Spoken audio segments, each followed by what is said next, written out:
Hi, I'm Katie Freegon, a Group Program Manager in the Windows User Experience team. In Windows 8, we want to make sure all of our users have a really personal experience that's simple to set up and easy to use across all of their Windows 8 PCs. We can do this because we're powered by Windows Live. In Windows 8, you'll have the option to sign into your PC using your Windows Live ID instead of just a regular local account.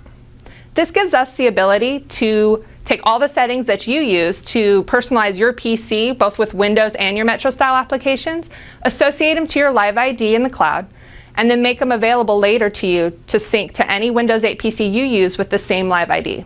Let me show you. So one of the first things I always do when I'm setting up my machine is change the lock screen picture to something personal. So here I've changed it to be a picture of my kids, Tom and Audrey. So as I come on in to the computer, you'll notice it's really personal to me. My start screen has my name, Katie Freegon, and my profile picture just already there.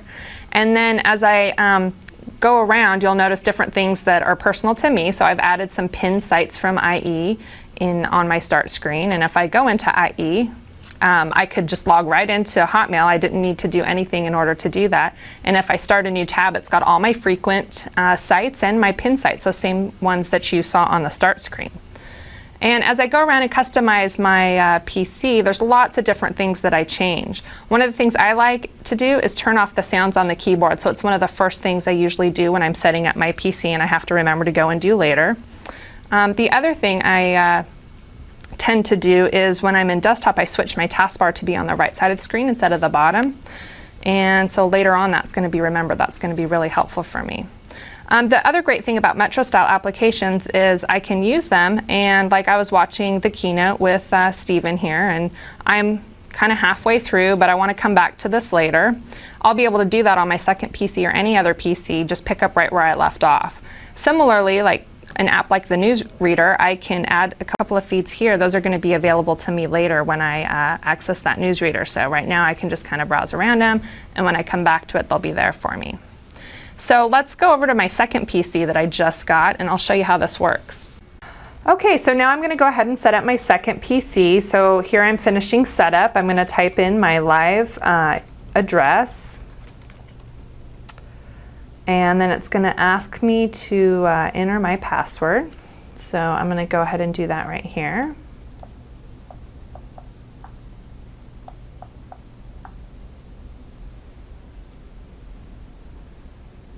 And that's going to finish the setup, finalize my settings, and now I'm going to be creating the user profile. It's the first time I've logged into this PC, so it's preparing and signing in with my Live ID, which you can see right there.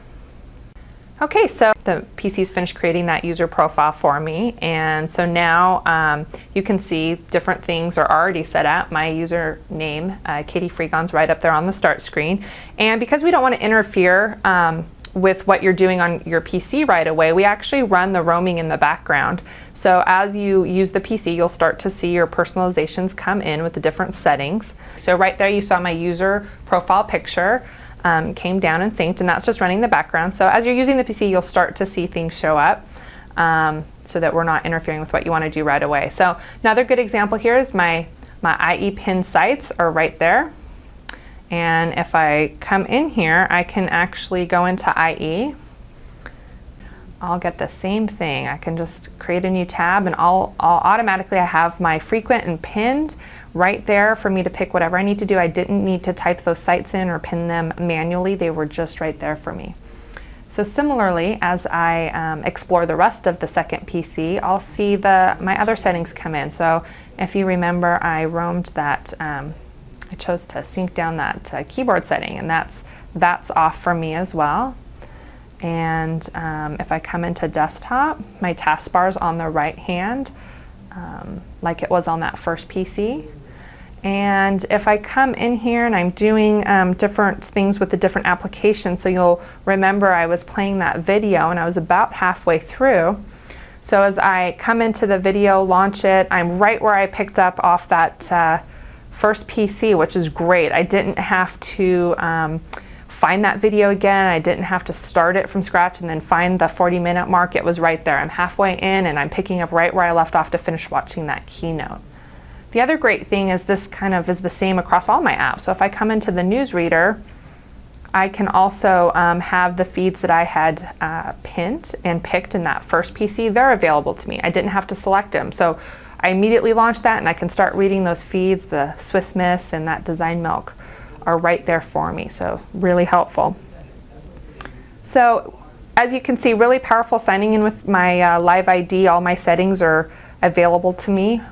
So to finish up, I'm just going to come here and lock the screen so you can see the lock screen picture also synced to this PC. So just really as simple as that. I log in with my Live ID. I can get going and use that second PC the way that I'm used to using it and the way that's personal to me, just because all of my settings sync to this PC. Okay, thanks.